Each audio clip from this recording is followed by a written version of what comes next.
aborder tout de suite ce message que je sens que le Saint-Esprit veut que je vous apporte ce soir.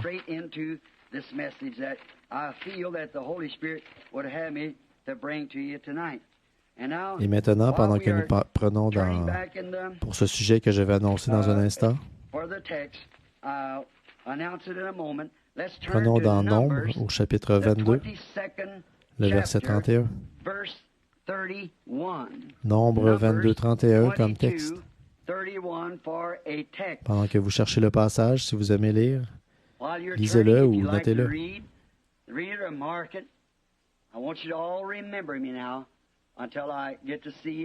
Je veux que vous pensiez tous à moi là jusqu'à ce que je vous revoie. Je l'espère au cours de l'été, si le Seigneur le veut. Si quelque chose arrivait que je ne puisse pas aller outre-mer, je reviendrai. Mais nous croyons maintenant, d'après la manière dont tout ceci s'est arrangé, que le Saint-Esprit va vraiment nous envoyer sur une voie qu'il a lui-même choisie pour nous. Et c'est selon cette voie que nous voulons procéder. Que le Seigneur bénisse. Père, nous sommes sur le point de lire ta parole. Veuille la bénir et loindre pour notre compréhension. Nous le demandons au nom de Jésus-Christ. Amen. Le livre des Nombres, le chapitre 22, le verset 31. Et l'Éternel ouvrit les yeux de Balaam, et Balaam vit l'ange de l'Éternel qui se tenait sur le chemin, son épée nue dans la main, et il s'inclina et se prosterna sur son visage.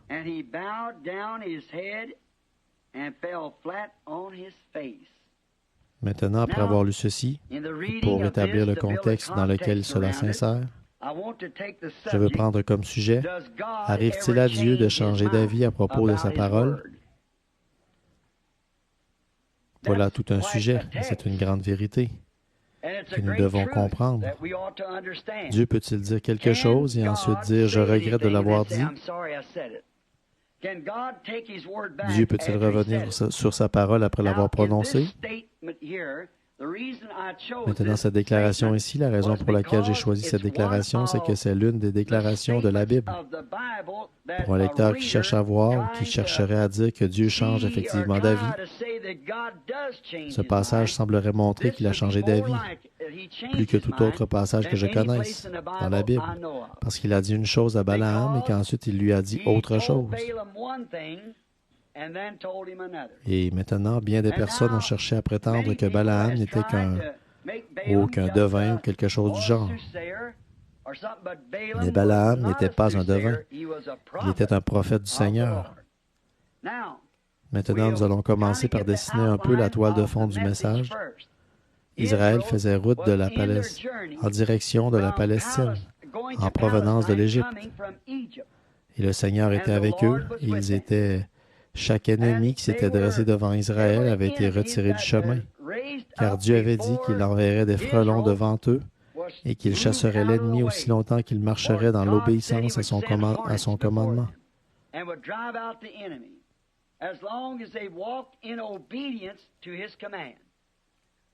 La tâche n'était jamais trop grande. Les Amalécites, les géants de cette époque-là, ne représentaient rien pour Israël. Il est vrai qu'eux, ils étaient des hommes de petite taille, mais ils marchaient selon l'ainsi dit le Seigneur. Donc, quelle que soit l'opposition, Dieu a toujours veillé à ce que ses paroles de promesse ne fassent jamais défaut à Israël.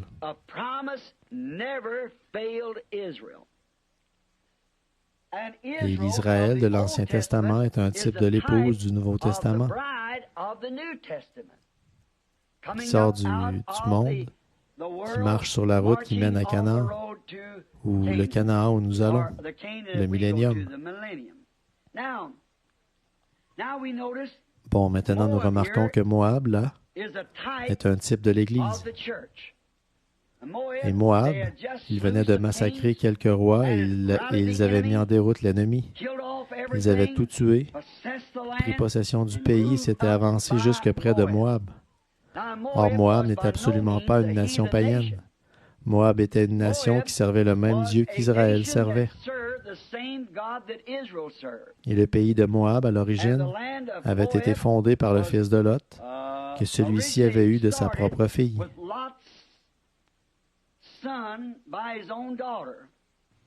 Et lui, en tant que fondateur de cette nation, il avait organisé ses célébrités et tout. Il en avait fait une grande nation. Et il s'était multiplié et avait continué comme ça. Israël, par contre, était de la postérité d'Abraham et non de celle de Lot. Israël était issu d'Isaac, de Jacob. Et Israël s'était formé à partir de ces 12 tribus issues de Jacob qui, plus tard, avaient été appelées Israël parce qu'il avait lutté avec l'Éternel. Et Moab ici. Bon, là-dessus, et à vous qui êtes reliés par le téléphone, je veux d'abord dire que je ne voudrais pas être critique et j'espère que je ne le suis pas. Par contre, le message qui m'a été donné, je dois être fidèle à ce message. Sinon, je serai un hypocrite. Voyez, je ne peux pas dire autre chose que ce qu'on m'a envoyé dire.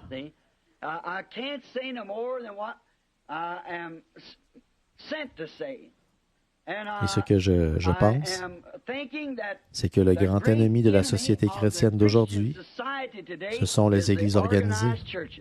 Oui, je crois de tout mon cœur que c'est ce qui finira par former la marque de la bête. Et je pense pouvoir prouver ça par la Bible avec l'aide de Dieu. Je l'ai déjà fait.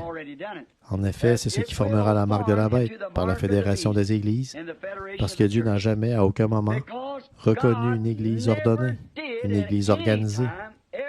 Jamais. Il ne l'a jamais fait. Et chaque fois que l'homme a fait une organisation, l'Esprit de Dieu l'a quitté et n'est jamais revenu. Demandez à n'importe quel historien, ou peut-être l'avez-vous lu vous-même. Jamais.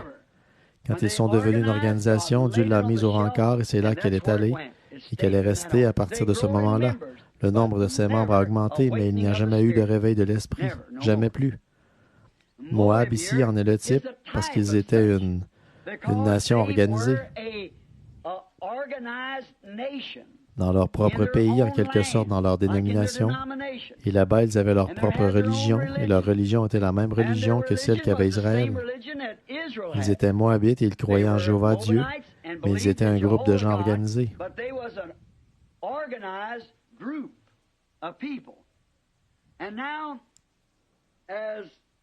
Et de même qu'eux représentent l'Église naturelle, Israël représente l'Église spirituelle dans son parcours. Or, Israël n'était pas une nation organisée. Aussi longtemps qu'ils suivaient Dieu, ils étaient indépendants. Ils arrivaient quelque part, ils étaient de passage, ils n'avaient nulle part où aller.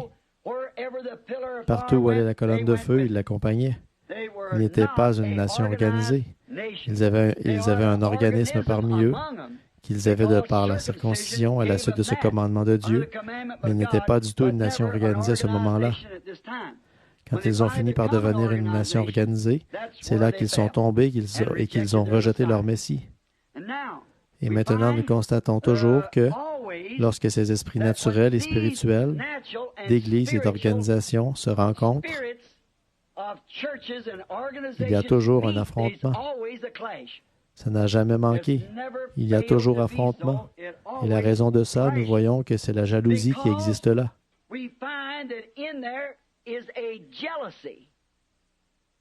Et cette jalousie produit des comparaisons charnelles, des imitations. Et nous voyons qu'elle est là aujourd'hui, comme à cette époque-là. Lorsque Dieu fait quelque chose pour un individu, tout le monde essaie de copier exactement ce que Dieu a fait pour cette personne.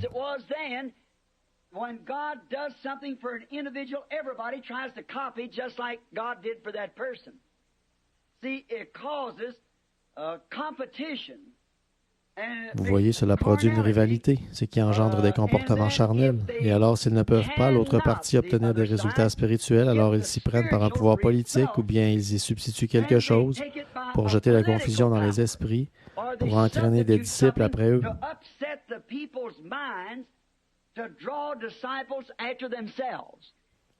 C'est exactement ce qui s'est passé au tout début, alors que Caïn et Abel, ces deux garçons, étaient ici sur terre. Lorsqu'Abel a offert à Dieu un sacrifice plus excellent que celui de Caïn, et que Dieu a confirmé Abel en descendant et en acceptant son sacrifice, Cela a provoqué de la jalousie chez Caïn parce qu'il était jaloux de son frère et il a tué son frère.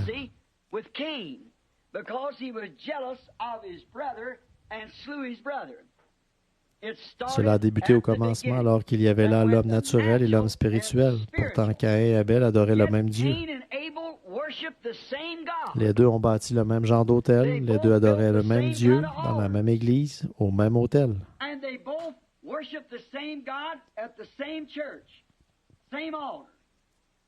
Mais Caïn, par un raisonnement charnel, a apporté là les fruits du pays et il les a déposés sur l'autel comme sacrifice, en pensant qu'assurément ceci correspondrait à l'expiation que Dieu attendait.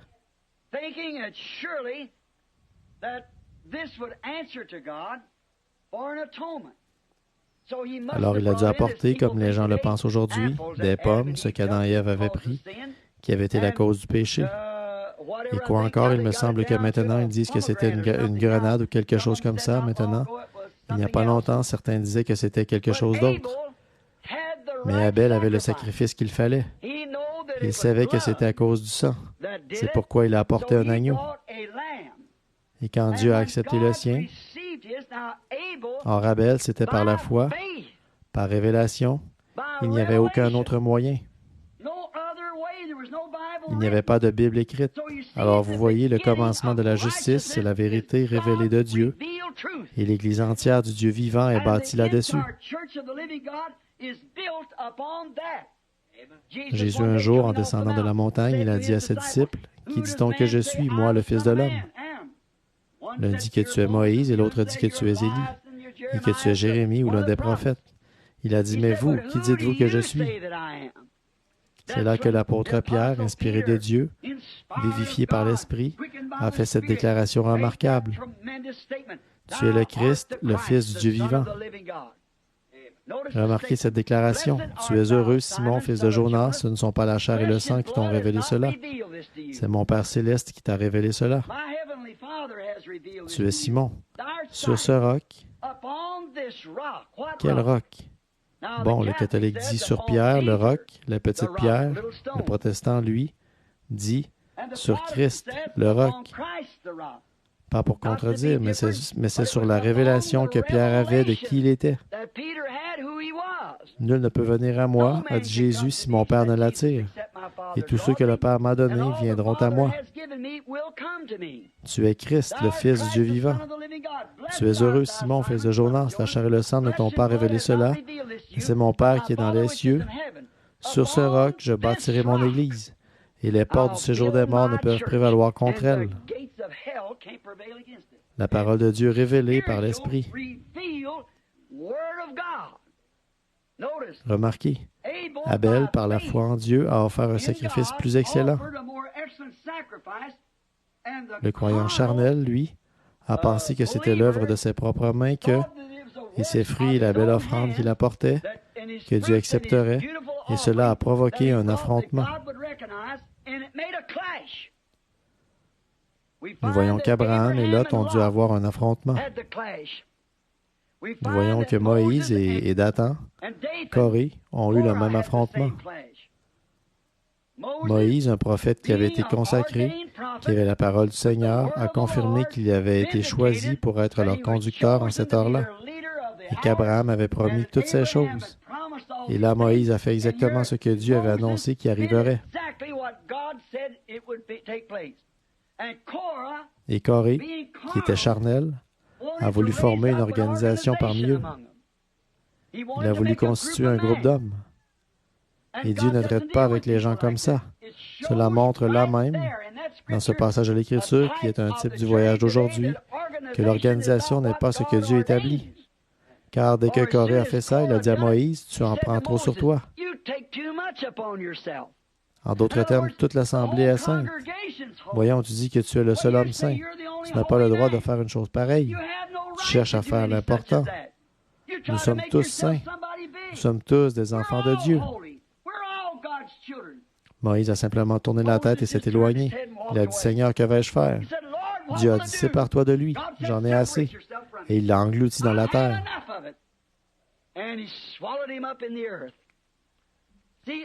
Vous voyez, il y a eu un affrontement. Quand l'homme charnel et l'homme spirituel se rencontrent, il y a toujours un affrontement. Quand Judas et Jésus se sont rencontrés, il y a eu un affrontement. L'un le Fils de Dieu, l'autre le Fils de Satan, tout comme Caïn et Abel. Il y a eu un affrontement quand ils se sont rencontrés. L'un d'eux était trésorier de l'Église et l'autre était pasteur. Et maintenant, nous en venons aujourd'hui à la même chose de nouveau. La dénomination charnelle par rapport à l'épouse spirituelle de Christ.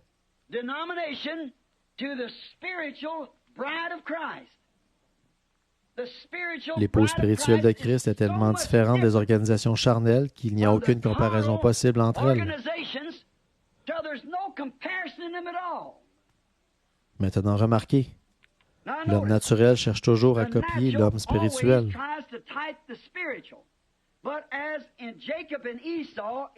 Mais comme dans le cas de Jacob et d'Ésaü, ça ne marchera pas.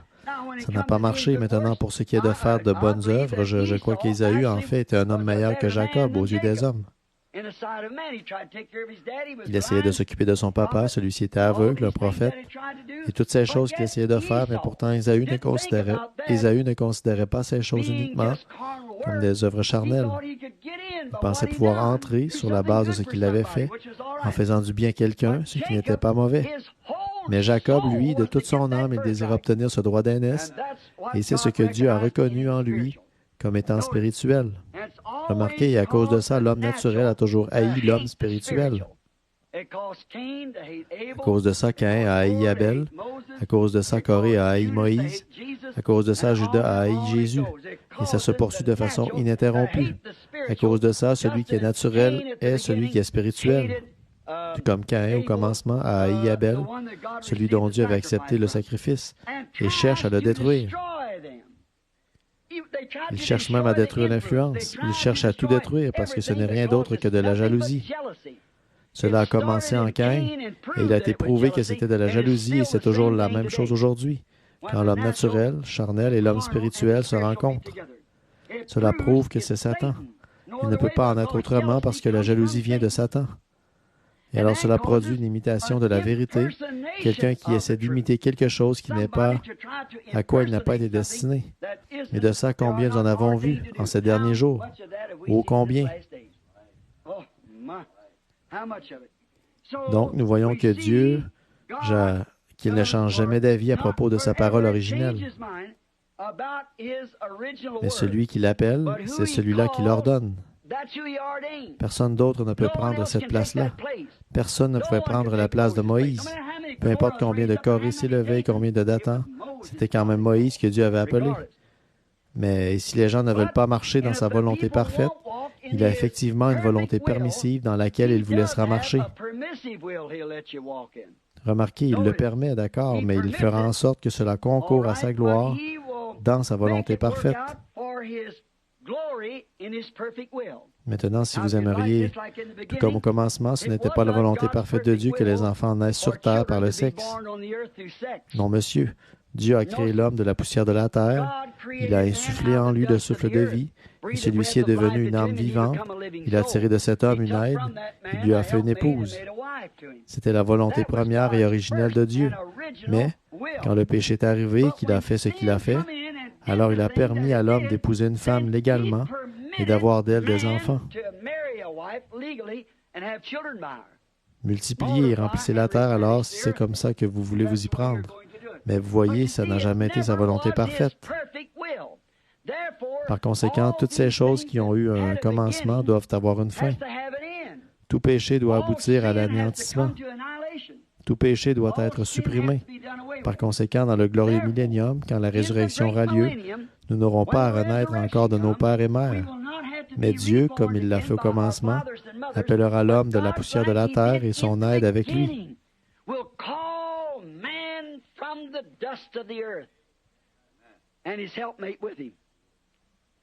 C'est vrai, c'est comme ça qu'il l'a fait au commencement. Ainsi donc, Dieu ne change jamais d'avis à propos de quoi que ce soit, seulement il vous permettra de continuer. Maintenant, ceci est un long chemin détourné pour arriver à ce que je veux dire à ce sujet. Mais je veux que vous compreniez. Voyez, Dieu vous permettra de faire quelque chose et même il vous bénira pendant que vous le faites, mais pourtant ce n'est pas sa volonté parfaite. Dieu a permis à Israël d'avoir une loi dans Exode au chapitre 19, alors que la grâce leur avait déjà fourni un prophète, une colonne de feu, un agneau du sacrifice, une puissance de délivrance. Pourtant, ils réclamaient à grands cris une loi. Ce n'était pas la volonté de Dieu, mais elle a été introduite parce que l'homme voulait l'avoir. Et il a été maudit par la loi même qu'il avait voulu. Mieux vaut avoir la volonté de Dieu. C'est ce qu'il nous a enseigné. Que ta volonté soit faite, que ton règne vienne, que ta volonté soit faite. Nous devons nous soumettre à sa volonté et à sa parole. Ne la mettez pas en doute. Croyez-la. N'essayez pas de trouver un moyen de la contourner. Prenez-la simplement telle qu'elle est. Tellement de gens veulent la contourner, prendre un autre chemin. Et quand vous le faites, vous constatez que vous continuez comme ça, vous constatez que Dieu vous bénit, mais vous êtes en train d'œuvrer dans sa volonté permissive et non dans sa volonté divine, parfaite. Il le permettra, comme je l'ai dit, mais il ne laissera pas cela être sa volonté parfaite. Par contre, il fera en sorte que cela concourt à honorer et à bénir sa volonté parfaite. Et avoir des enfants par le sexe est un exemple de ça. Maintenant, remarquez, Moab, au départ, était une nation illégitime. Elle a commencé d'une manière illégitime, bien que par un père croyant et une fille croyante. C'est exactement pareil. Si vous regardez ce type en utilisant une pensée spirituelle, vous verrez que ça représente la dénomination. Ça ne peut pas être plus clair, assurément. Vous voyez, la chose entière est complètement fausse. Et regardez, une fois amené, commencer comme ça ne peut jamais... Ça continue comme une boule de neige. Ça continue tout simplement à rouler en grossissant toujours plus. Toujours plus, toujours plus. Prenez une erreur et parlez avec cette erreur-là. Prenez une erreur et partez avec cette erreur-là. Vous continuerez simplement à rouler et les choses vont s'ajouter l'une après l'autre, des choses semblables. Elles s'ajoutent toutes l'une après l'autre. C'est de cette manière que l'Église a commencé. C'est de cette manière qu'elle a commencé à Nice, Rome, quand l'Église catholique romaine, au tout début, d'où elle était venue, c'était de la Pentecôte. Mais quand ils se sont organisés, qu'ils ont fait entrer dans l'Église des célébrités, ils se sont mis à faire, à rester des prières, à égrener leur chapelet et à prier pour les morts et toutes ces autres choses. Et alors, ça s'est tout simplement mis à rouler d'une erreur à l'autre, si bien que regardez où elle en est maintenant. Il n'y a pas une seule représentation de la Pentecôte chez elle, aucune. Voyez, c'est une erreur qui s'ajoute à une autre et qui s'ajoute à une autre. Il n'y a qu'une chose à faire, c'est de tout effacer et de retourner au commencement. Alors que Martin Luther avait pris le départ, avec la justification, cette Église-ci devrait être l'Église luthérienne parvenue à un stade plus avancé. Voyez, si Luther, une fois qu'il en a fait une organisation, il n'a pas pu accepter de Wesley la sanctification, parce qu'il avait formé une organisation, et ces hommes ont refusé de prendre position pour ça. Alors l'Esprit s'est retiré de là. Maintenant, ici, le groupe de Lot, ou Moab, qui était l'enfant de la fille de Lot, illégitime dès le départ. Maintenant, remarquez, là, l'Église naturelle. Moab représente la dénomination naturelle.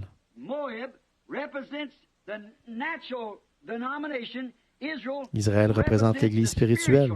Israël, en tant qu'Église véritable, était l'épouse de ce jour-là, qui avait été appelée hors d'Égypte et confirmée comme étant de la vérité.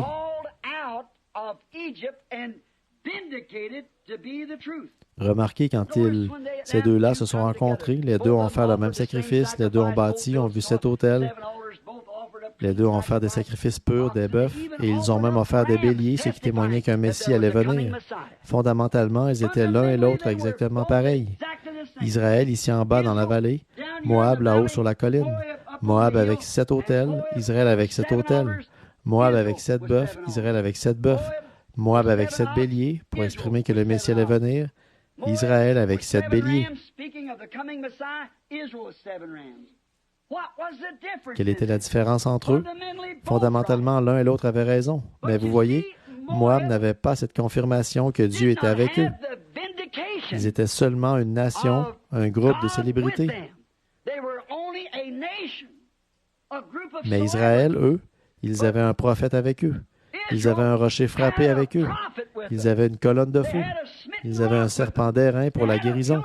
Ils avaient les bénédictions de Dieu qui les accompagnaient tout le temps. Ils étaient les enfants de Dieu qui avaient été appelés à sortir.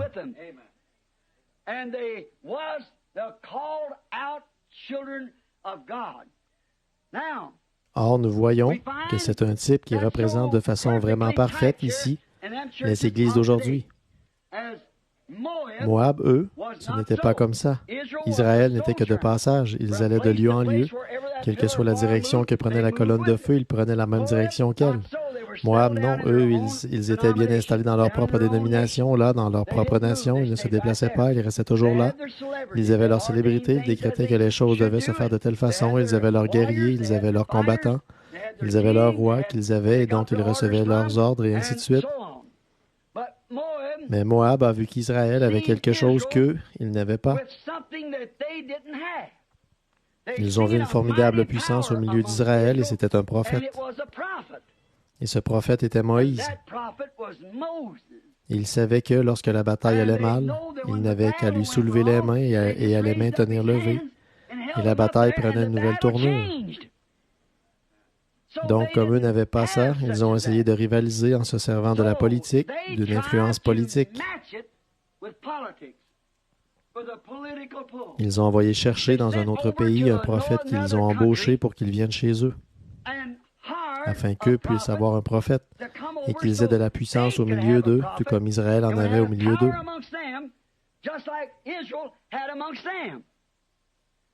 Est-ce que vous voyez la comparaison charnelle? Est-ce que vous pouvez voir l'Église charnelle d'aujourd'hui? Elle a fait exactement la même chose. Remarquez, maintenant des deux côtés, ils vont avoir des prophètes. La seule différence qu'il y avait, c'est que Moïse, le prophète de Dieu, son roi, lui, c'était Dieu. C'est de là qu'il recevait ses ordres, de la parole du Seigneur. Balaam, lui aussi, il avait un roi, et ce roi, c'était Balak, le roi de Moab. Et c'est de là que lui, il recevait ses ordres et ses bénédictions. Alors Moab a dit à Balak, « Viens », ou à Balaam, il a dit, « Viens, maudis-moi ce peuple parce qu'il couvre toute la surface de la terre. Ils viennent et dévorent tout, comme le bœuf broute la verdure. »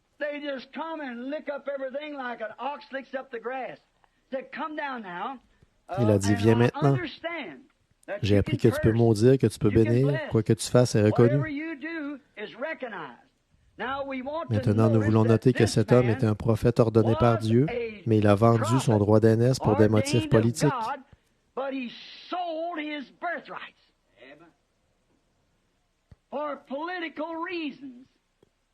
Tout comme l'Église l'a fait aujourd'hui, comme Luther, Wesley, la Pentecôte et tout ce groupe. Ils l'ont vendu pour acquérir du prestige dans leur organisation.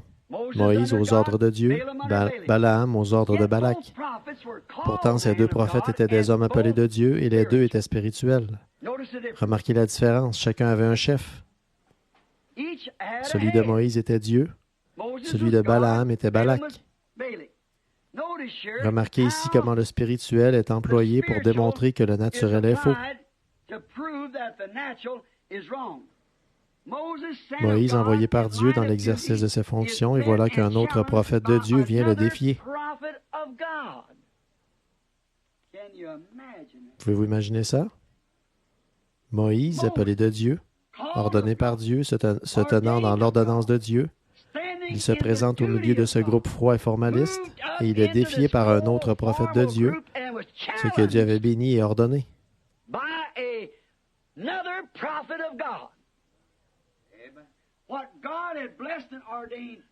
Comment allez-vous faire la différence? L'un et l'autre avaient des prophètes.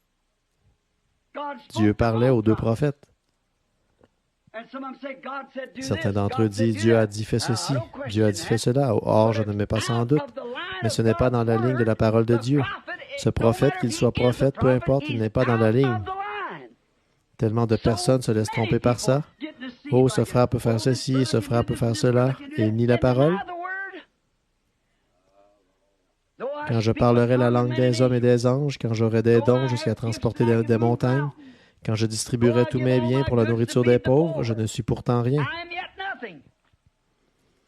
Plusieurs viendront à moi ce jour-là et diront, Seigneur, Seigneur, n'ai-je pas prophétisé en ton nom? N'ai-je pas en ton nom chassé des démons et fait des miracles? Et je leur dirai, retirez-vous de moi, vous, ouvriers d'iniquité. Je ne vous ai jamais connu. Ils viennent pourtant confesser qu'ils ont fait ces choses, mais Jésus a dit qu'ils étaient des ouvriers d'iniquité. L'iniquité, qu'est-ce que c'est? C'est quelque chose que vous savez que vous devriez faire, qu'il est bien de faire, et pourtant vous ne le faites pas. Voyez-vous ce que ça va être dans les derniers jours? Écoutez la ligne entière. C'était mon but ce soir.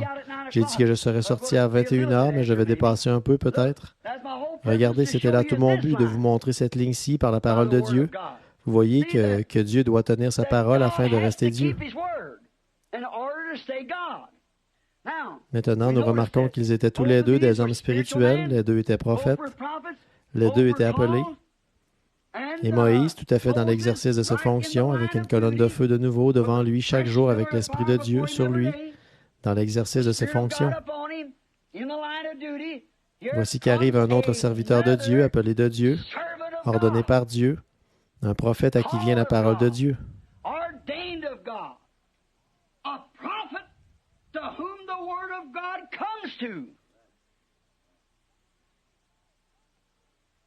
Ici se trouve la zone dangereuse. Personne ne pouvait contester que cet homme était de Dieu parce que la Bible dit que l'Esprit de Dieu lui parlait et il était un prophète. Mais vous voyez, quand il a reçu la vraie réponse de Dieu, il n'a pas voulu s'y conformer. Il n'y a pas prêté attention. Puis il est allé défier Moïse. Or, Balaam a cherché la volonté de Dieu de tout son cœur. Maintenant, quand ces grands hommes sont venus vers lui et qu'ils ont dit, « Balaam,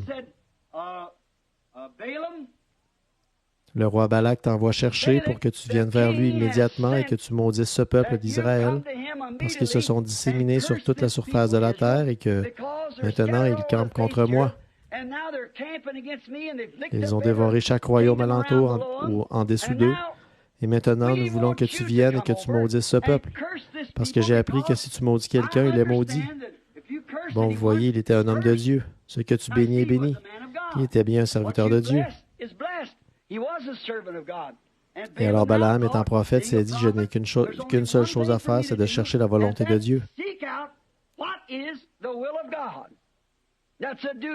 C'est ça le devoir d'un prophète. S'il a été appelé à être prophète, premièrement, que doit faire un prophète? C'est chercher la volonté, la parole de Dieu. Il doit le faire. Parce qu'étant prophète, la parole de Dieu vient à lui. Là, ils disent, eh bien, vous n'êtes pas un théologien. Jamais la Bible ne déclare que la parole de Dieu est venue à un théologien. C'est eux qui l'embrouillent. La parole vient au prophète de Dieu. Et voici un homme qui était un prophète de Dieu. Et lorsqu'il a été embauché, qu'il allait être embauché pour aller maudire un autre peuple de Dieu, remarquez, il est allé chercher la volonté de Dieu. Il voulait connaître sa volonté parfaite et Dieu lui a fait part de sa volonté parfaite à cet égard. Sa volonté parfaite lui a été présentée. Quelle était sa volonté? Non, n'y va pas. Voilà la première parole de Dieu. Ne va pas avec eux. Non, n'essaie pas d'attaquer mon peuple qui marche dans mes voies parfaites. C'est bien comme ça aujourd'hui.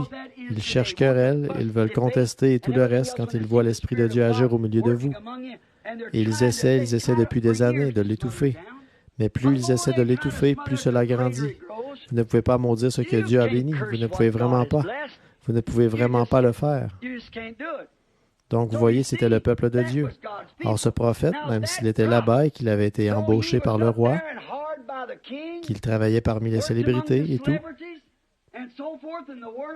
et la parole de Dieu était venue à lui, il avait cherché la volonté de Dieu et la volonté de Dieu lui a donné la réponse, en ces mots, « Ne maudis pas ce peuple, je les ai bénis. »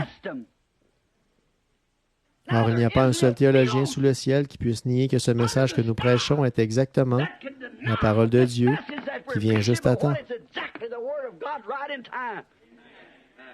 Dieu l'a confirmé par tout ce qui a été dit et fait. Il a prouvé que ce message est vrai. Maintenant, il n'y a aucun théologien, aucun lecteur de la Bible, aucun prophète qui puisse regarder dans cette parole. S'il est vraiment prophète, il verra la même chose. Mais s'il ne voit pas la même chose, ça montre qu'il y a quelque chose qui ne va pas. En effet, vous dites, eh bien, oh, je pourrais le prendre inversement. Balak aussi. Balaam. Voyez, mais Dieu a identifié Moïse. Et alors, quelle en était la preuve? La parole de Dieu. Il avait entendu la décision de Dieu qui était claire et nette. Non, n'y va pas. N'essaie pas de maudire ce que moi j'ai béni. Ces gens sont mon peuple. Mais vous savez quoi? Balaam n'aimait pas ces gens-là dès le départ. Oh, combien de Balaam y a-t-il dans le monde aujourd'hui? Il n'aimait pas ce groupe dès le départ. Maintenant, après qu'il a reçu la décision claire de Dieu, non, on n'y va pas. Mais vous voyez, plutôt que de faire ça, c'était la même chose que Caïn, que Corée. Il était jaloux et il voulait une raison pour y aller quand même. Remarquez, son quartier général dénominationnel, après qu'il lui a renvoyé la réponse là-bas, non, je ne crois pas que j'y irai. Je ne crois pas que j'aurai quoi que ce soit à faire avec eux. Je ne vais pas contester avec ces gens parce que Dieu m'a dit qu'ils sont son peuple, alors je ne crois pas que j'y irai. S'il s'en était tenu à ça. Mais au fond de son cœur, il ne les aimait pas. Voyez, il n'était pas de son groupe. Et tout ce qui ne faisait pas partie de son groupe n'était pas juste dès le départ. Voyez, et il les méprisait, il disait, ces gens-là ont fait des choses terribles. Certainement qu'un Dieu saint maudira un peuple pareil. Ils sont illettrés, ils ne sont pas instruits comme nous. Nous sommes un peuple plus intelligent. Oh, ils prétendent servir Dieu, mais regardez-les, qu'est-ce qu'ils sont? Une bande d'esclaves, de tripoteurs de boue, que les Égyptiens ont chassés de chez eux. Oh, Dieu n'aurait jamais rien à voir avec une bande de malpropres pareils. Il n'a pas reconnu ce rocher frappé, ce serpent d'airain, cette colonne de feu. Il a essayé de les juger du point de vue de la morale. Il n'a pas reconnu l'appel plus élevé de Dieu. Par grâce, par élection, ils étaient dans cette ligne-là et avec la parole de Dieu. Et quand il a voulu les maudire, Dieu a dit, non, ne le fais pas. Ils sont à moi, laisse-les tranquilles, ne les touche surtout pas. Bon, donc, cet homme a fait demi-tour, il s'en est allé. Mais maintenant, observez son quartier général dénominationnel. Une fois qu'il s'en est allé, ils ont envoyé un groupe plus influent. Cette fois, c'était peut-être plutôt que de simples laïcs, c'était peut-être des docteurs en théologie qui sont venus cette fois. C'était peut-être des évêques ou peut-être des surveillants généraux, quoi. Il a envoyé un meilleur groupe et un groupe un peu plus influent, quelqu'un qui avait une instruction un peu meilleure et qui pouvait lui exposer le plan d'une meilleure manière, présenter la chose comme quelque chose de raisonnable.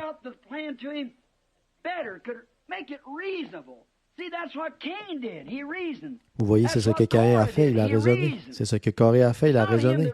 Ce n'est pas celui qui raisonne. Nous renversons les raisonnements. Nous croyons Dieu. Peu importe ce que n'importe qui d'autre en dit, nous croyons Dieu. Nous ne raisonnons pas sur ce que Dieu dit. On ne peut pas raisonner là-dessus. Il faut l'accepter par la foi. Et quand on sait quelque chose, on n'a plus à raisonner. Je ne sais pas comment il le fait. Je crois qu'il le fait, c'est tout. Je ne sais pas comment il va tenir cette promesse, mais il a dit qu'il le ferait. Je le crois, je l'accepte en me basant sur le fait que je crois que c'est la parole de Dieu. Vous dites, eh bien, vous ne réussirez pas à faire passer ça. Je ne sais pas comment je vais réussir à le faire passer, mais il a dit, dis-le. Je me souviens que mon pasteur Baptiste m'a dit, il a dit, voyons, Billy, tu vas prêcher au poteau dans l'église. Voyons, tu penses que quelqu'un va vouloir écouter une chose pareille? J'ai dit, Dieu l'a dit. Comment est-ce que toi, qui n'as fait que des études primaires, tu vas prier pour des rois et prêcher dans le monde entier? J'ai dit, je ne sais pas comment je vais le faire, mais il l'a dit et ça me suffit. Voyez, il l'a dit, je ne sais pas comment ça va se faire. Il a dit, est-ce que tu penses que les gens de ce monde très instruits auxquels tu vas être confronté sur ce sujet de la guérison divine et ainsi de suite, est-ce que tu penses qu'ils vont croire ça? J'ai dit, il ne m'appartient pas de savoir s'ils y croiront ou non. J'ai dit, mon devoir, c'est de le prêcher, c'est ce qu'il m'a dit. Il a dit qu'il serait avec moi, il m'a dit ce que cela ferait. Et cela a fait très exactement ce qu'il a dit que cela ferait. D'abord, prends-leur la main. Ensuite, ce qui arrivera, c'est que tu connaîtras même le secret de leur cœur. Je vous en ai parlé, c'est arrivé de cette manière-là. Comment cela se fait-il? Je ne sais toujours pas comment cela se fait. Ce n'est pas mon affaire de savoir comment cela se fait. Cela se fait, un point, c'est tout. Qui pouvait expliquer ça quand Dieu a dit à Élie, « Monte là-haut, assieds-toi sur la montagne et je te nourrirai. » J'ai donné ordre au corbeau de te nourrir. Comment un corbeau pouvait-il prendre une tranche de pain et un morceau de poisson, cuit et les amener à un prophète? Ça dépasse tout ce que je peux expliquer. Je ne pense pas que vous puissiez le faire non plus, ni personne, mais il l'a fait. C'est tout ce qui était nécessaire. Il l'a fait. La vérité, c'est qu'il l'a fait. Comment il l'a fait, je ne sais pas, ce n'est pas mon affaire. Mais il l'a fait. Comment il a créé la terre, je ne sais pas, mais il l'a fait. Comment il a envoyé son Fils, je ne sais pas, mais il l'a fait. Comment il est ressuscité des morts, je ne sais pas, mais il l'a fait.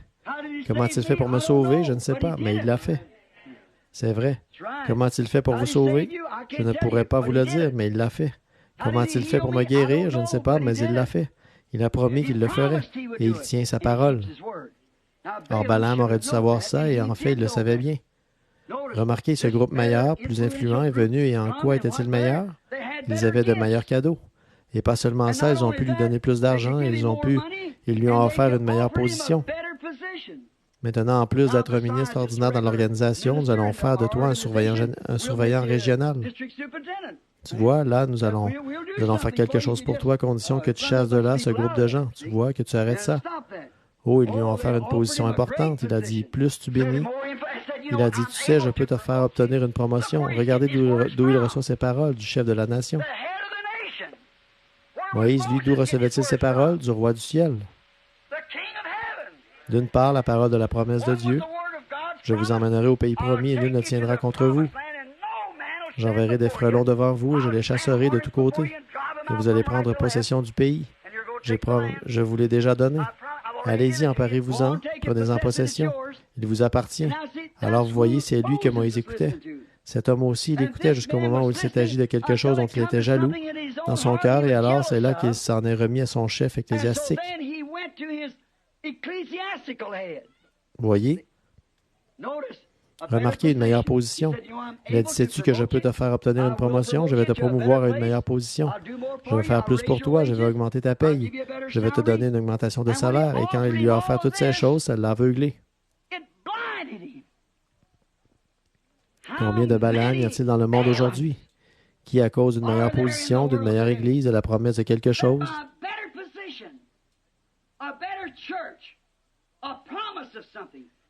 quand les yeux d'un homme s'ouvrent à la parole et aux œuvres de Dieu, et ce brave homme qui a de l'influence va commencer en tant que serviteur de Dieu et diriger une bonne assemblée. Après un certain temps, le baptême du Saint-Esprit lui est présenté, le baptême au nom de Jésus lui est présenté, ce qui est un passage des Écritures et la seule manière scripturaire de baptiser. Et quand ça lui est présenté, que la dénomination sait qu'ils vont le perdre quand il se lancera là-dedans, alors il lui offre une meilleure position et une mutation dans une autre église. Vous voyez le vieux balaamisme de nouveau, exactement tel que c'était au commencement. Or, cet homme qui lit la Bible, il ne peut pas la lire sans voir que c'est la vérité. Jamais personne n'a été baptisé au moyen des titres de Père, Fils, Saint-Esprit. C'est un credo catholique et non une doctrine biblique. Aucune personne n'a jamais été baptisée ni dans la Bible, ni pendant les 300 ans qui ont suivi la mort du dernier apôtre. Jamais personne n'a été baptisé autrement qu'au nom de Jésus-Christ. C'est l'Église catholique qui a lancé cette pratique et les autres ont fini par l'adopter. Et tout ministre assis dans son bureau qui regarde ça sait que c'est la vérité. Mais à cause de la popularité, pour garder sa position, pour être mieux considéré parmi les gens, il fait des compromis.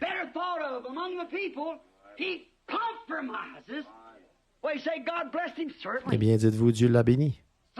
Certainement, certains d'entre eux ont des dons de guérison. Certains d'entre eux ont de grandes campagnes. Et pour eux, c'est comme une gifle. Ils reçoivent de la parole de Dieu la même réponse que vous, que n'importe quel autre homme recevrait. Dieu ne change pas. Vous voyez ce que je veux dire?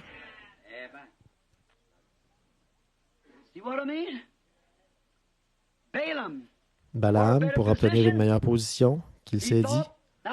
Maintenant, regardez, quand ce meilleur groupe est revenu, ce qui... Balaam, là, il a débité un texte artificiel, vous voyez.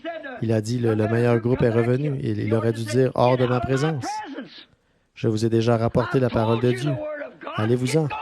C'est ainsi dit le Seigneur. Mais vous voyez, pour les cadeaux et pour être un homme plus populaire. Oh, comme ils aiment faire ça. Nous vous enverrons dans le monde entier. Nous vous donnerons un avion spécial. Nous parrainerons vos réunions partout à condition que vous... Oh non, non, non, voyez. Nous savons ce que dit la parole. Nous savons ce que Dieu a dit.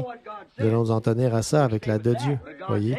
Peu importe le genre de promesse et quelle somme supplémentaire vous pouvez payer, combien de ceci, cela ou autre chose vous pouvez produire. Nous voulons l'ainsi dit le Seigneur. Et ce qu'il a dit ici, premièrement. Eh bien, l'Église a dit, c'est secondaire. Nous voulons ce que Dieu a dit au commencement. Il dit ajouter quoi que ce soit, ou d'en retrancher quoi que ce soit, même votre nom sera ôté du livre de vie. Pour y avoir ajouté une seule parole ou en avoir retranché une seule parole. Nous voulons ce que lui a dit, pas ce que l'Église a dit, ce que le docteur Jones a dit, ce que quelqu'un d'autre a dit. Nous voulons ce que l'ainsi dit le Seigneur a dit, ce que la parole a dit. Mais bon, nous trouvons Balaam, un serviteur de Dieu. Et beaucoup de ces hommes prennent le départ. Oui, ils sont ordonnés par Dieu. Oui, ils annoncent la parole de Dieu.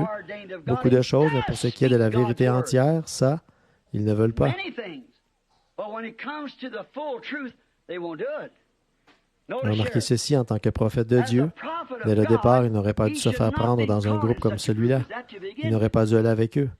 Mais observez, pour la popularité, vous voyez, pour apaiser sa conscience, il a dit, « Eh bien, passez la nuit ici, je vais essayer de nouveau. »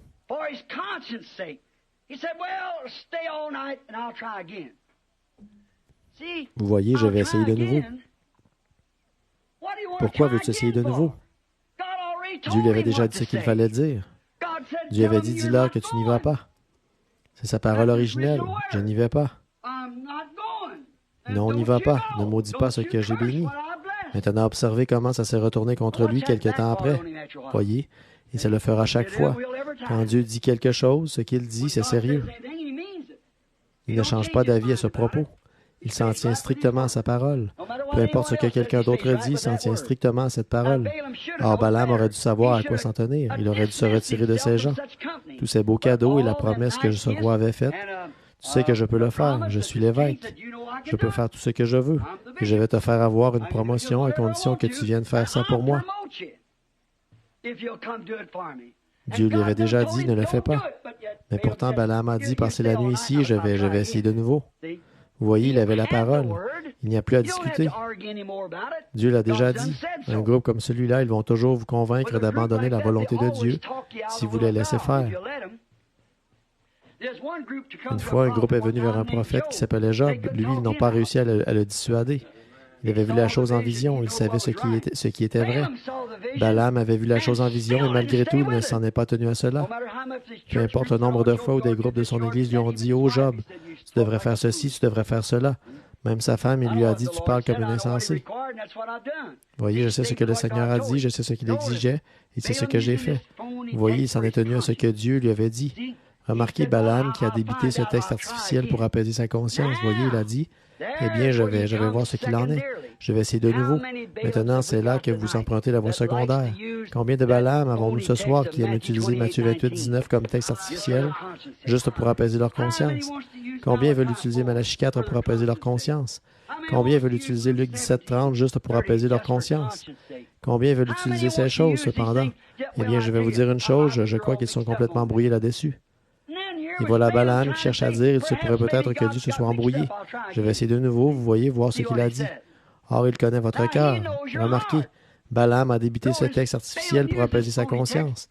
Parce qu'en fait, il voulait cet argent. Il voulait cette place de dignitaire. Il voulait ça. Il voulait ce poste. Il voulait cette position, qu'on soit en admiration devant lui, le docteur untel. Alors, il a dit, je vais essayer de nouveau.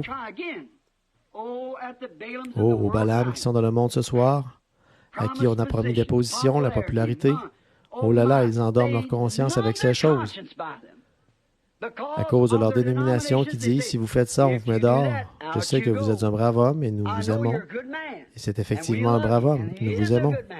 Mais vous ne pouvez pas prêcher ça. Notre doctrine dit que vous ne pouvez pas faire ça. Le docteur Untel a dit que c'est comme ça, alors il vous faut le croire.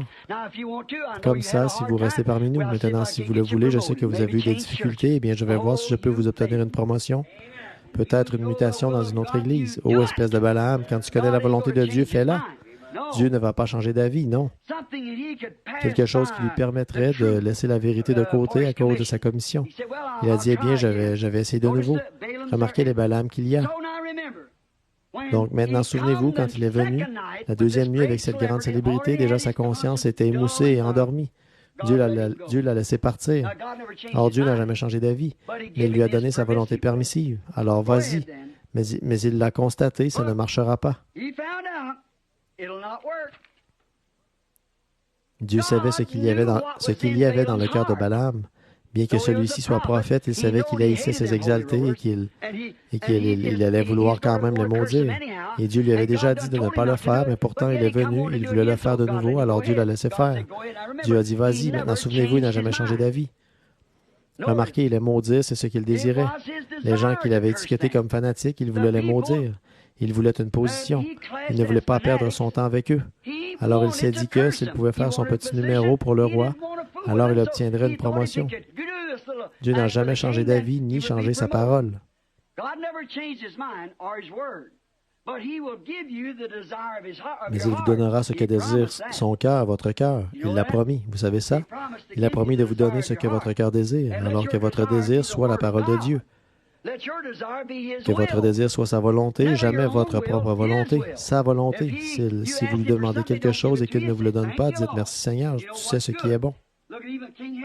Regardez même le roi Ézéchias quand il a envoyé ce prophète là-bas vers lui. Quand Dieu l'a envoyé, il a dit, donne tes ordres dans ta maison, tu vas mourir.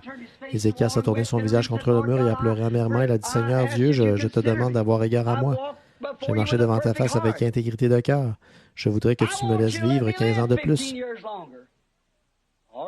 Très bien, Dieu a parlé au prophète. Il a dit, retourne et dis-lui que je l'ai exaucé. Et qu'est-ce qu'il a fait? Il a amené la disgrâce sur toute la nation. La colère de Dieu s'est enflammée contre lui au point qu'il était prêt à le tuer. C'est vrai, vous le savez, il a rétrogradé devant Dieu. Il aurait été de beaucoup préférable pour la nation, pour le roi et pour tout le monde qu'il parte, en acceptant la première chose que Dieu avait prévue pour lui. Mais ça a paru difficile à ce prophète quand il a fallu que ce prophète retourne lui annoncer la parole de Dieu, après qu'il lui avait déjà parlé. Mais Dieu a dit, vas-y. Mais vous voyez, cela a causé du déshonneur.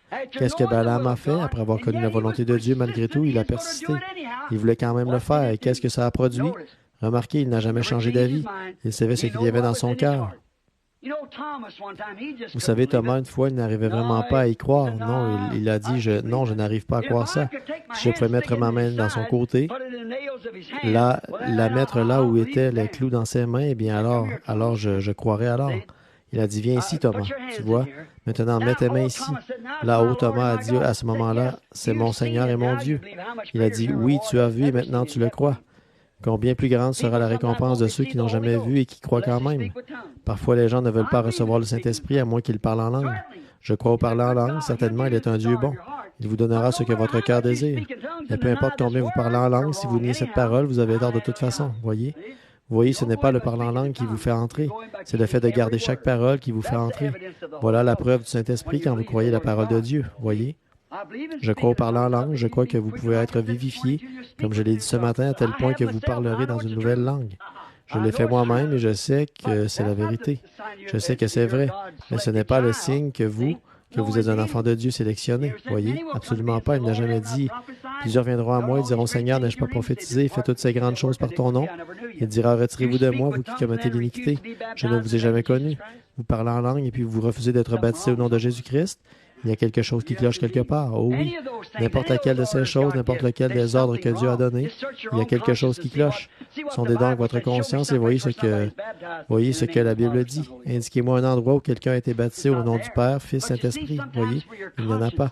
Mais vous voyez, parfois, pour apaiser votre conscience, vous dites, Dieu parle aux femmes de ce qu'elles doivent faire, de ne pas porter de short et tout ça. Mais vous savez, le pasteur a dit, alors elles prennent le chemin de la facilité. Elles savent ce que Dieu a dit ici à ce sujet. Vous voyez, bien sûr, Dieu l'a dit. Donc, elles veulent le faire quand même. Vous voyez, elles cherchent une excuse. Eh bien, moi, je trouve que c'est beaucoup mieux. Ce n'est pas un coup de vent ne va pas, oui. Mais Dieu a dit que l'homme doit s'habiller différemment de la femme. Si une femme mettait un vêtement d'homme, c'était une abomination à ses yeux. Donc, ce n'est pas bien, oui. Et vous ne devriez pas le faire. Non, vous voyez, ainsi donc, c'est mal. Mais vous voyez, il cherche une excuse comme le Seigneur m'a dit de faire ceci. Je ne dis pas qu'il ne l'a pas dit. Mais regardez, ce n'est pas sa volonté parfaite. Ça ne peut être que sa volonté permissive. Vous voyez ce que ça va faire? Ça va contaminer tout le groupe, ça va contaminer tout le camp. Remarquez ici, Dieu n'a jamais changé d'avis, changé sa parole, mais il est un Dieu bon. Et il vous donnera ce que votre cœur désire, même si c'est contraire à sa volonté. Vous croyez ça? Regardez, Dieu a dit à Moïse, va là-bas, ce prophète loin. Il a dit, va là-bas et parle à ce rocher. Il avait déjà été frappé. Moïse était allé en colère, il a pris la verge et il a dit, rebelle, est-ce de ce rocher que nous vous ferons sortir de l'eau? Et il a frappé le rocher, l'eau n'est pas venue. Il l'a frappé de nouveau, elle est venue. C'était contraire à la volonté de Dieu. Cela allait à l'encontre de tous les plans de la Bible. Il fallait que Christ soit frappé une seconde fois. Voyez, Christ a été frappé une fois. Cela allait à l'encontre de tout le plan. Mais il lui a donné sa volonté permissive. Après ça, il a dit, vous voyez, nous vous avons procuré de l'eau. Oui, je vous l'ai fait sortir, bande de rebelles. Dieu a dit, viens ici, Moïse, viens ici, monte ici au sommet. Tu as été un serviteur fidèle, comme la femme avec ses talons hauts. Tu as grimpé, vous voyez. Regarde au loin. Tu vois le pays promis? Ô Seigneur, mais tu n'entreras pas. Tu as pris ma volonté permissive là-bas au rocher. C'est toi-même que tu as glorifié, tu vois, et non moi. C'est toi-même que tu as sanctifié, ce n'est pas moi que tu as sanctifié. Tu n'as pas gardé ma parole originelle, ce que je t'avais dit de faire. Pourtant, l'eau était venue. Vous pouvez imposer la main au malade et qu'il soit guéri. Vous pouvez prophétiser ou parler en langue, mais ce qui compte, c'est de rester fidèle à sa parole originelle. Dieu ne change pas d'avis, mon ami. Vous devez rester fidèle à sa commission, sa volonté. Oh, mais ça, c'était pour les disciples.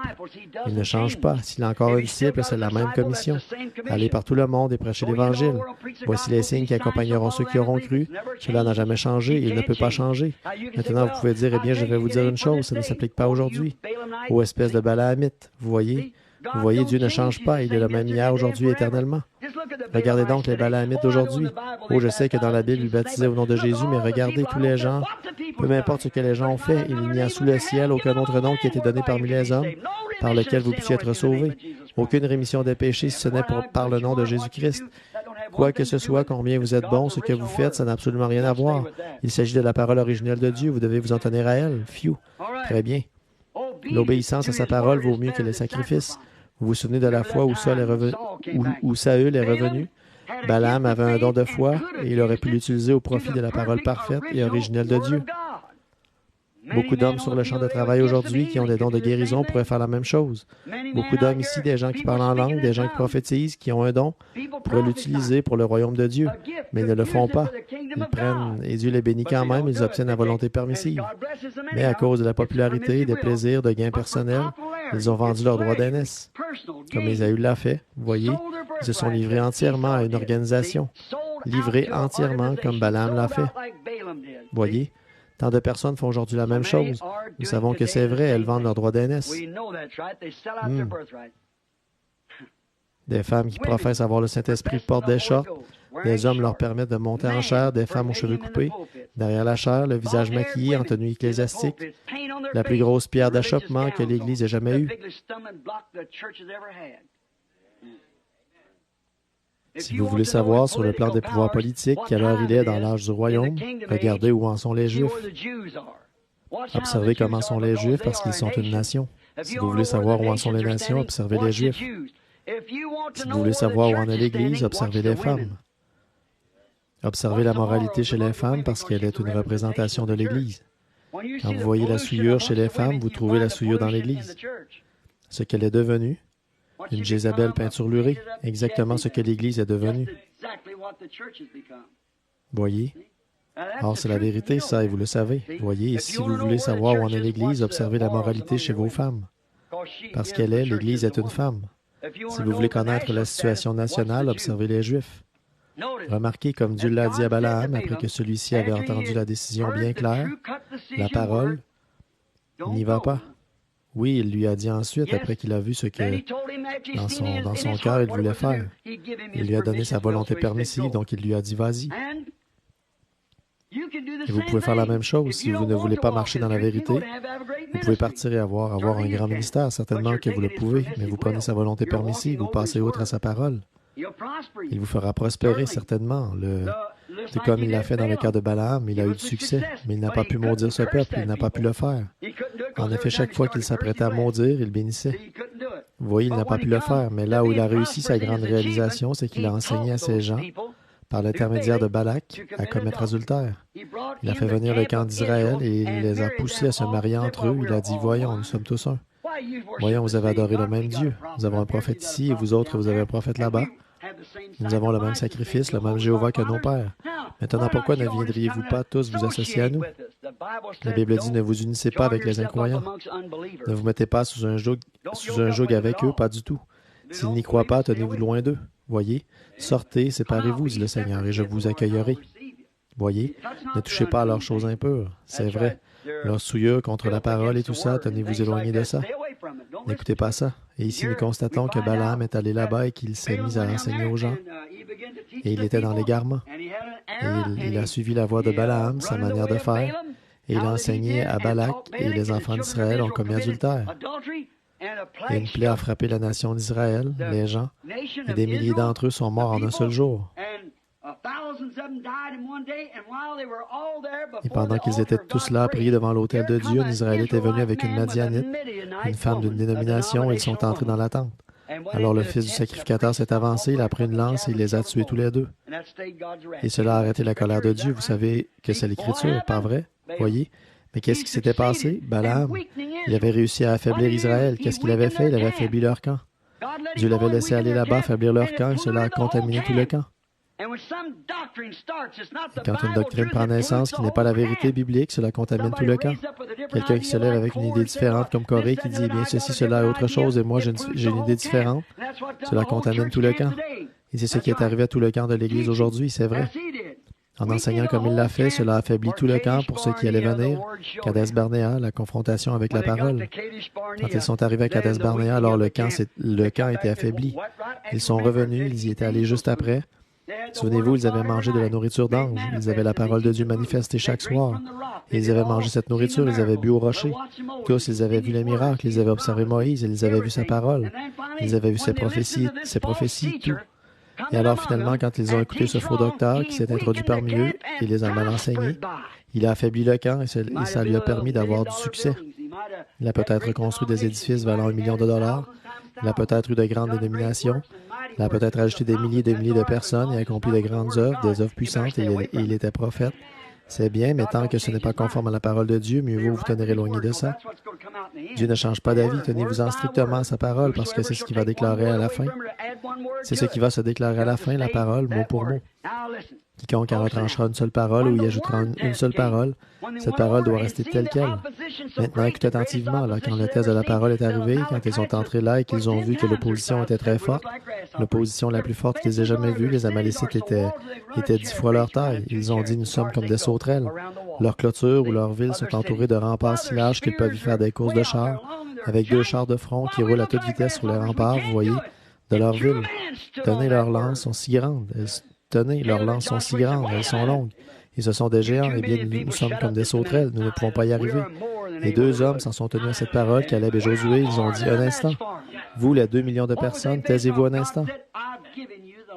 Nous sommes plus que capables d'y arriver. Vous voyez, nous sommes largement de taille à leur faire face.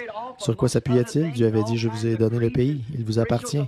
Et ils s'en tenaient à ça, mais les gens, ils étaient mariés là-bas, entre autres choses, il y avait toutes sortes de credos, de rituels parmi eux.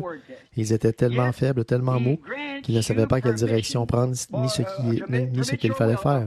C'est vrai, alors en est venu le test de la parole. Malgré tout, il vous donne la permission de vous permettre votre volonté, une volonté permissive, en sachant que ce qu'il y a dans votre cœur, il le sait.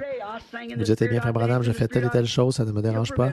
Dieu me bénit tous les jours, je chante par l'esprit, je danse par l'esprit, il le permettra. Allez-y, c'est vrai, mais qu'allez-vous faire? Je porte des shorts et je fais ceci, ça ne me dérange pas. Je sais que ma foi est en Christ, pas dans ce que je porte. Mais la Bible dit que cela a vraiment quelque chose à y voir. Voyez, qu'allez-vous faire? Vous allez mettre une pierre d'achoppement, comme Balaam l'a fait, devant toutes les autres femmes. Qu'est-ce que vous aurez fait à vos jeunes filles? Vous aurez une bande de riquetas, c'est tout à fait exact, une bande de petites Jézabel peinturlurées. Voyez? Mais Dieu vous fera réussir. Mais il me bénit, je n'en doute pas. Il a béni Balaam aussi, voyez. Certainement qu'il le fera. Vous marcherez dans sa volonté permissive, pas dans sa volonté parfaite. Dieu ne change pas d'avis parce qu'il vous bénit. Il a béni Israël dans cet endroit-là pendant 40 ans. Qu'est-ce qu'ils ont fait? Ils se sont mariés, ils ont élevé des familles, ils ont embrassé les enfants, ils ont payé leurs dîmes, ils ont vécu dans cet endroit-là. Et Dieu les a bénis dans le désert. Il les a nourris de la manne sans discontinuer. Et ils ont tous péri parce qu'ils ne sont jamais restés fidèles à sa originelle, permissive, sa volonté originelle, sa parole. Ils ont suivi sa voie permissive. Allez-y, mais souvenez-vous, après avoir quitté Kadès, ils n'ont plus progressé dans leur voyage. Ils se sont simplement mis à tourner en rond dans le désert, alors qu'ils auraient pu en sortir et se retrouver 2 jours plus tard dans le pays promis. Ils ont cheminé pendant 40 ans et ils sont tous morts, à part Josué et Caleb, ceux qui s'en sont tenus à la parole originelle. Oh Dieu, aide-nous. Dieu ne change pas de volonté, il ne change pas d'avis, mais il vous bénira. Bien sûr, il a béni Balaam, mais qu'est-ce qu'il a fait là-bas? Il a contaminé tout le camp. Vous voyez, il faut vous en tenir à ce qu'il a dit. Il n'a jamais changé son plan originel. Maintenant, regardez-moi donc les Balaam qu'il y a sur le champ de travail aujourd'hui. Regardez donc autour de vous. Ils ont du succès, ils parlent en langue, certainement, ils utilisent le nom de Dieu pour en tirer un profit, et tout, certainement. Mais toute l'Église de Dieu se retrouve souillée par leur enseignement corrompu. C'est vrai. Quelqu'un m'a dit, il a dit, pourquoi faites-vous ceci? Pourquoi faites-vous cela? J'ai dit, vous ne croyez pas que c'est la vérité? Oh, si, mais il a dit, vous savez quoi? Ce n'est pas à vous de faire ça. Vous devez prier pour les malades. Ils croient que vous êtes un prophète. Tenez, vous pourriez enseigner à ces femmes comment et à ces hommes comment faire ceci, cela et autre chose. Comment peut-on leur enseigner l'algèbre alors qu'ils ne veulent même pas apprendre leur ABC? Comment peut-on leur enseigner ces choses alors qu'ils ne veulent même pas accepter l'abécédaire? Voyez, il vous faut revenir et reprendre là où vous avez commencé, ou là où vous vous êtes arrêté et accepter chaque parole de Dieu. Regardez donc ce qu'il y a sur le champ de travail aujourd'hui. De même que Balaam a fait entrer dans l'Église de Dieu une prostituée par un mariage, il a fait entrer la prostituée dans l'Église de Dieu par un mariage. C'est ce que ces faux docteurs d'aujourd'hui essaient de vous dire. Même chose. Ils vont faire entrer par un mariage toutes ces organisations et tous ces gens dans la vieille prostituée d'Apocalypse 17. Leur doctrine de Balaam qu'ils font circuler aujourd'hui en disant « En fait, nous sommes pareils, nous sommes tous chrétiens. Et les prêtres et les papes et quoi encore, ils font tous des compromis et c'est ce qu'ils font. » Le prédicateur a dit « Je connais même un prédicateur pentecôtiste, voilà qu'ils se mettent tous à distribuer un pain cachère rond. » Ce qui signifie Ashtoreth, le dieu lune, une hostie cachère. Ils disent « Fermez les yeux et prenez-la si ça vous donne une mauvaise conscience. Fermez les yeux. » Une hostie ronde, qu'est-ce que ça signifie? Nous prenons un corps qui a été rompu, Jésus-Christ. Rompu par un dieu lune rond, Ashtoreth, qui a été remplacé par Marie, et le pain cachère romain est toujours rond pour représenter le dieu lune, la déesse par le dieu. Nous avons un pain cachère rompu, certainement. Oh, donc maintenant la grande prostituée d'Apocalypse 17, ces docteurs à la Balaam avec leurs fausses doctrines, ils sont en train de faire entrer par un mariage l'Église dans cette sorte de gâchis. Regardez bien quand viendra la confrontation du temps, de la fin. Regardez la faiblesse de cette chose maintenant. 900 et quelques organisations différentes, une qui tire dans une direction, l'autre dans l'autre. Il n'y a pas d'unité entre elles. Et elles essaient d'amener l'unité sans que celle-ci soit fondée sur la parole de Dieu, le plan originel de Dieu. Elles font ça par la politique et par une organisation. Dieu ne change pas d'avis, il s'en tient strictement à sa parole. Il a dit, les cieux et la terre passeront, mais ma parole ne passera pas. C'est vrai, il s'en tient à sa parole originelle. Oh là là!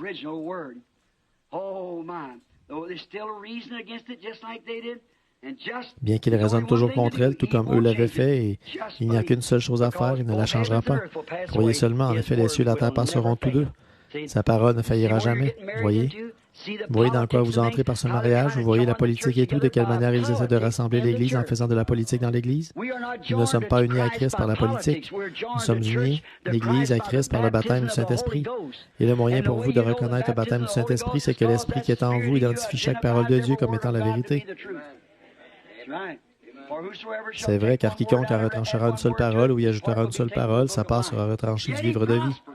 Pourtant, il prospère, direz-vous. Vous ne pouvez pas croire cela en vous basant sur la prospérité. Vous ne pouvez pas juger Dieu en vous basant sur la prospérité.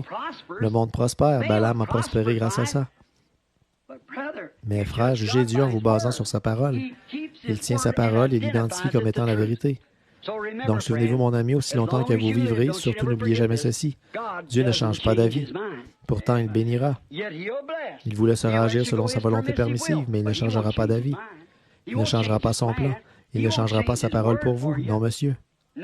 C'est à vous de changer. Vous ne pouvez pas faire correspondre la parole de Dieu à votre expérience. Il faut que ce soit votre expérience qui corresponde à la parole de Dieu. Voyez, c'est comme ça qu'il vous faut. Vous dites, eh bien, je suis un brave homme. Dieu fait ceci, cela ou autre chose, mais gardez-vous sa parole. Oh, eh bien, je vais vous dire une chose, ce n'est pas exactement... Non. Très bien, il y a quelque chose qui cloche quelque part. Dieu va... Oui, il vous fera prospérer, bien sûr, il vous fera... Les dénominations prospèrent à qui mieux. Elles dressent leurs tentes, elles ont de belles grandes églises et tout, d'un bout à l'autre du pays, elles sont riches, l'argent y coule à flot, et des membres y viennent de partout. La Bible ne dit-elle pas, on a trouvé chez elles même les richesses du monde et même des âmes d'hommes, et toutes ces choses qu'on a trouvées dans cette vieille prostituée, qui est la mère de tout ça, de la politique et de l'organisation. Mais le petit groupe de Dieu, c'est son épouse qui est centrée sur cette parole. Puisse le cher Père Céleste vous garder à jamais stabilisé à cet endroit précis. Ne vous éloignez jamais de cette parole. Vous aurez beau bénir, Dieu aura beau guérir vos malades, il aura beau guérir votre bébé malade, il aura beau guérir votre mari, votre femme, il aura beau guérir votre mère, quelqu'un d'autre, vous aurez beau sauter sous l'effet de son esprit, danser d'un bout à l'autre. Souvenez-vous, la pluie tombe sur les justes et sur les injustes de la même manière. Mais quand cette semence se trouve là, ou bien elle est prédestinée, ou bien elle n'est pas prédestinée. Et si elle est prédestinée, elle peut, si c'est du blé, elle doit produire du blé. Si c'est une parole de Dieu, elle doit produire la parole de Dieu. Si elle n'est pas ça, eh bien alors elle ne l'est pas. Voyez? Est-ce que vous saisissez cela maintenant? Que le Seigneur vous bénisse. Eh bien voilà, je vous avais dit que j'allais m'arrêter à 21 heures. Et là, il est 21h40. Beaucoup d'entre vous ont un long trajet à faire. Je vous aime. Et la raison pour laquelle je vous retiens comme ceci, ce n'est pas parce que je veux être cruel envers vous, mais je vous aime. Et ce que je sais, je n'en cache rien. Je vous dis la vérité. Ailleurs dans les réunions, là où je vais, vous ne m'entendez jamais prêcher ces messages-là. Non, je vous ai promis de venir à ce tabernacle. C'est d'ici même que je prêche mes messages. J'en ai encore 3 ou 4 ici que le Seigneur m'a donné. J'ai les passages de l'Écriture qui s'y rapportent, que je n'oserais jamais prêcher ailleurs qu'ici même. C'est d'ici que la parole de Dieu est sortie au départ. Et jusqu'à ce que Dieu change ça, je reste ici même et j'apporte ça ici même. C'est vrai. Là-bas dans la réunion, je prie pour les malades et toutes ces choses, et en à côté, je dis des choses d'une manière détournée afin que les brebis l'entendent. Ils savent de quoi il est question. Autrement, c'est juste la passe sur l'hameçon, vous voyez. Je présente les signes qui tentent de montrer que Dieu connaît par le discernement, qu'il connaît le cœur des gens et qu'il fait ces choses. C'est un don pour l'évangélisation, juste pour stimuler les gens. Tout à coup, une bande magnétique atterrit dans leur maison. Alors le tour est joué. Si c'est une brebis, elle s'unit tout de suite à cela. Si c'est un bouc, il jette la bande dehors. Ah oui. Vous voyez, il voit avec, c'est exact, Ben. Ça, c'est tout à fait exact. Ben en a fait l'expérience. Très bien. Eh bien, c'est vrai. N'êtes-vous pas heureux de lui appartenir? N'êtes-vous pas heureux? Jadis, nous chantions un petit chant pentecôtiste il y a bien longtemps. Il allait comme ceci. Je suis si heureux que le Seigneur m'ait fait sortir. Je suis si heureux. Je suis si heureux que le Seigneur m'ait fait sortir. Si Jésus n'était pas intervenu, où serais-je? Je suis si heureux que le Seigneur m'ait fait sortir. Oh, j'ai le bonheur depuis que le Seigneur m'a fait sortir. J'ai le bonheur depuis que le Seigneur m'a fait sortir. Si Jésus n'était pas intervenu, où serais-je? Je suis si heureux depuis que le Seigneur m'a fait sortir. Je pousse des cris de joie depuis que le Seigneur m'a fait sortir. Je pousse des cris de joie depuis que le Seigneur m'a fait sortir. Si Jésus n'était pas intervenu, où serais-je? Je suis si heureux que le Seigneur m'ait fait sortir. Gloire! N'êtes-vous pas heureux? N'es-tu pas heureux? Chantons-le. N'es-tu pas heureux que le Seigneur t'ait fait sortir? N'es-tu pas heureux que le Seigneur t'ait fait sortir? Si Jésus n'était pas intervenu, où? Oh, où serais-je? Je suis si heureux que le Seigneur m'ait fait sortir.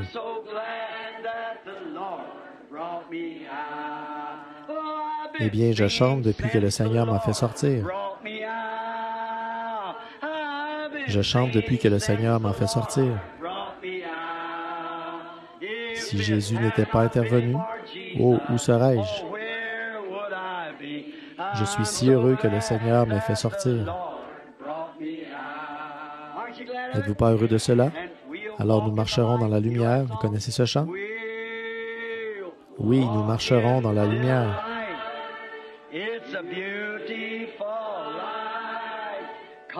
Là où la miséricorde étincelle.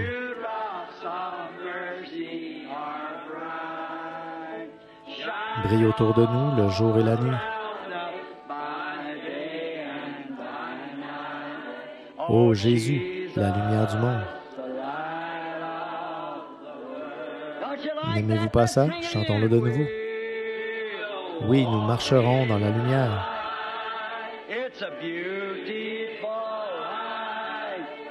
Là où la miséricorde étincelle.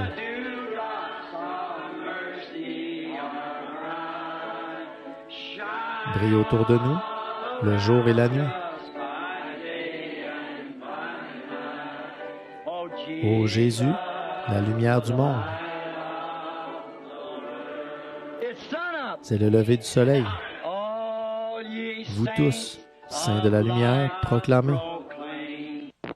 Jésus, la lumière du monde. La vérité et la miséricorde en son nom. Jésus, la lumière du... Maintenant, levons les mains en le chantant. Oh oui, Nous marcherons dans la lumière. C'est une lumière si belle, là où la miséricorde étincelle.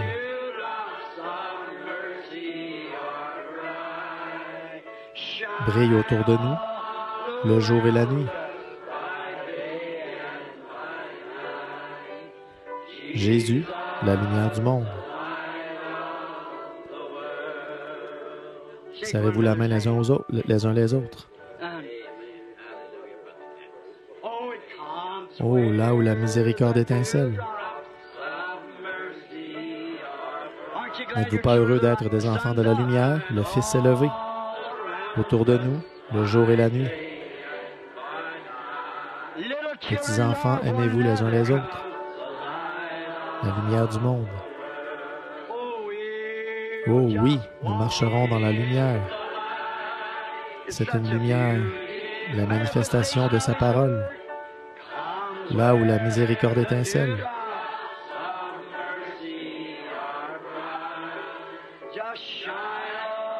Brille autour de nous le jour et la nuit. C'est Jésus, la lumière du monde.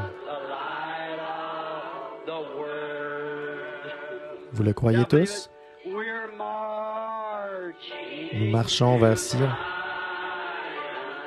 Merveilleuse, merveilleuse cité. Nous marchons tout droit vers Sion, cette belle cité de Dieu.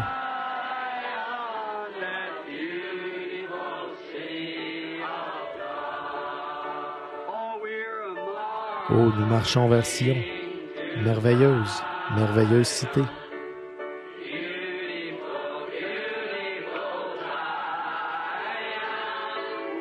Nous marchons tout droit vers Sion, cette belle cité de Dieu.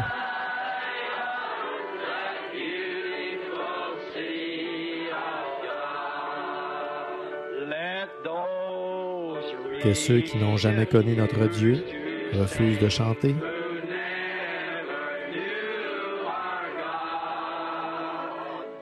Mais que les enfants du Roi céleste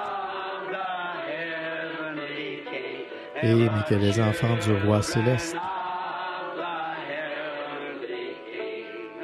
parlent de leur joie de tous côtés. Parlent de leur joie de tous côtés.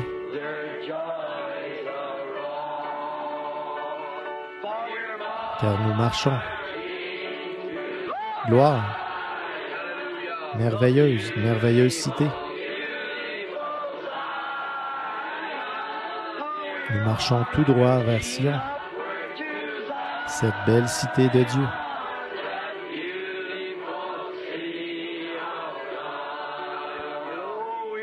Oh, nous marchons vers Sion. Oh, merveilleuse, merveilleuse cité. Nous marchons tout droit vers Sion, cette belle cité de Dieu.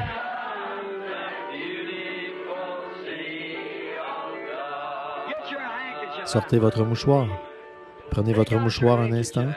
Présentons au Seigneur une offrande agitée. Ce n'est pas une gerbe, mais on prenait des mouchoirs et d'autres choses qui avaient touché le corps de Paul, vous voyez. Oh, nous marchons vers Sion. Oh, merveilleuse, merveilleuse cité. Nous marchons tout droit vers Sion, cette belle cité de Dieu.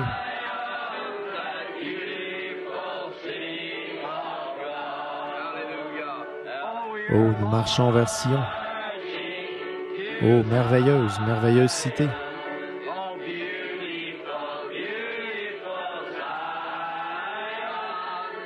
Nous marchons tout droit vers Sion, cette belle cité de Dieu.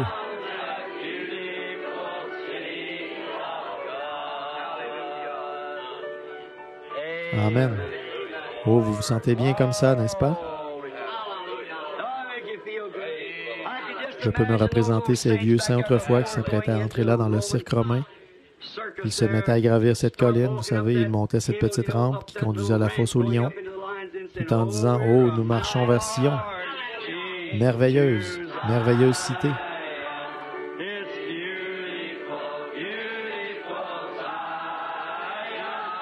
Nous marchons tout droit vers Sion, cette belle cité de Dieu.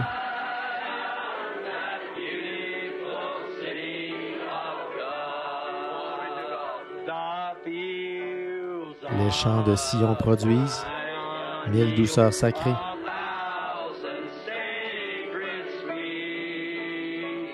Avant que nous atteignions le trône céleste, avant que nous atteignions le trône céleste, ou que nous marchions dans les rues en or,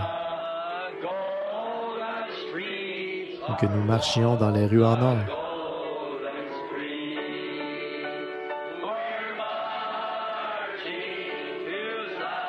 Nous marchons vers Sion, merveilleuse, merveilleuse cité.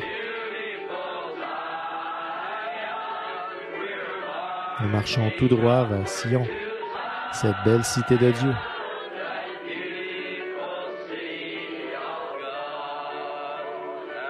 Répétez après moi.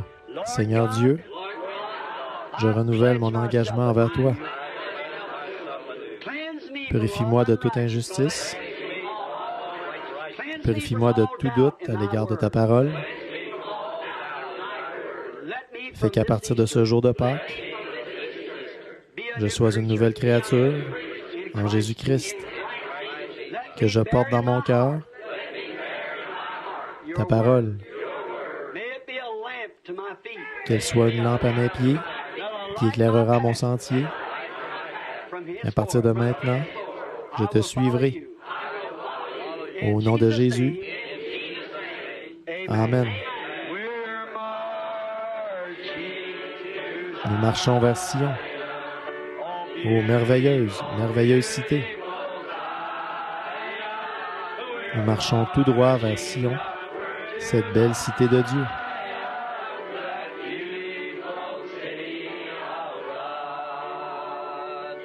Vous vous sentez bien comme ça, n'est-ce pas?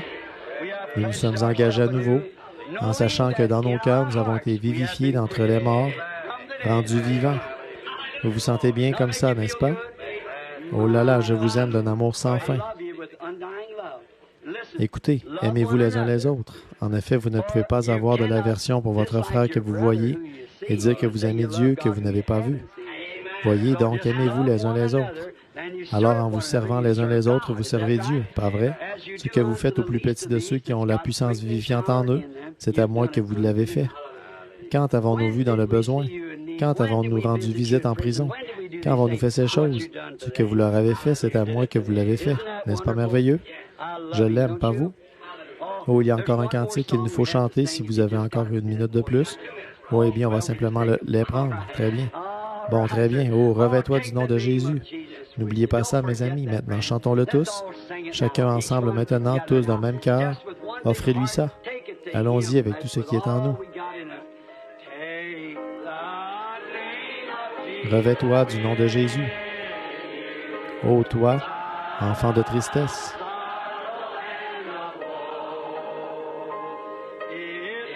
Il va te procurer la joie. Prends-le partout où tu vas.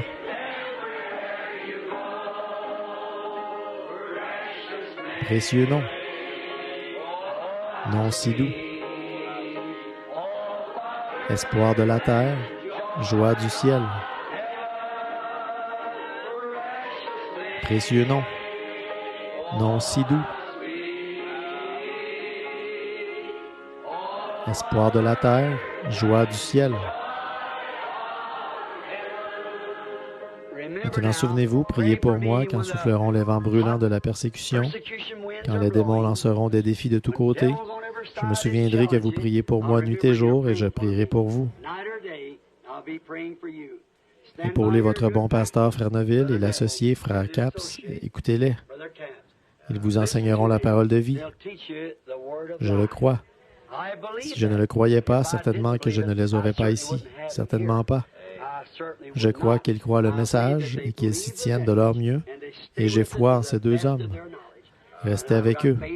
Ces autres frères qui ont leur réunion ailleurs, ceux qui se sont avancés ici ce soir, si vous êtes près de chez eux, épaulez-les. Vous avez entendu le motif pour lequel ils sont venus ici ce soir. Revêt-toi du nom de Jésus. comme d'un bouclier puissant. Écoutez ceci. Quand les tentations surviennent, murmure son nom en priant.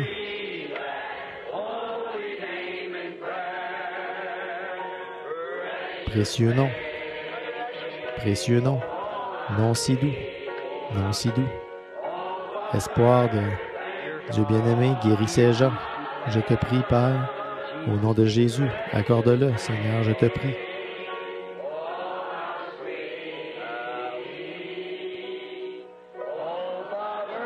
Nom si doux, espoir de la terre, joie du ciel.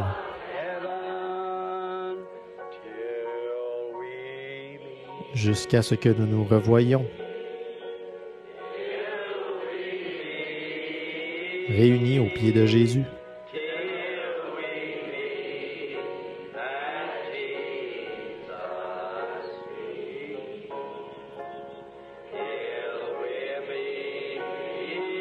Jusqu'à ce que nous nous revoyions. Dieu soit avec vous jusqu'à ce jour.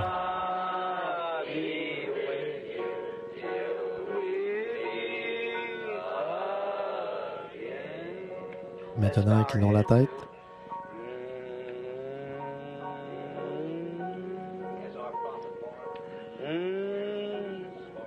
Ô Dieu, sois avec nous. Aide-nous, Seigneur, au pied de Jésus, jusqu'à ce que nous nous revoyions. Jusqu'à ce que nous nous revoyions. Dieu soit avec vous jusqu'à ce jour.